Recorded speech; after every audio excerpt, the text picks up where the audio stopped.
Hello everyone, my name is Imran and welcome back to our channel.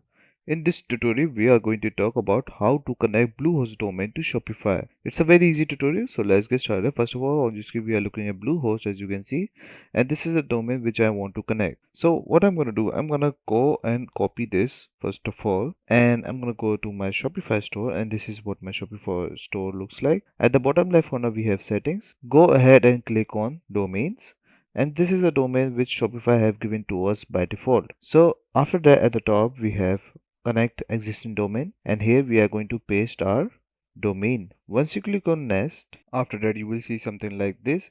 You can follow the instructions from over here as well, but I am here to show you. Just click on verify connection. Once you click on that, you will see some numbers over here, as you can see that.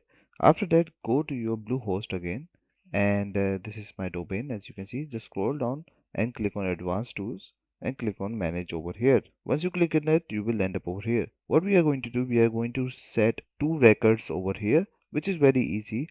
You just need to copy all of this. As you can see, make a record, and after that enter the name at current IP address this one and required is this. So you can change that over here and copy that all those stuff over here. Once you copy that all those stuff over here, go back and click on verify connection. Once you click on verify connection, it will show you that it would take at least 48 hours to connect your domain service. And once you connect that, and that's it, this is all you need to know how to do it. I hope you like this video. Please subscribe. Bye bye and take care.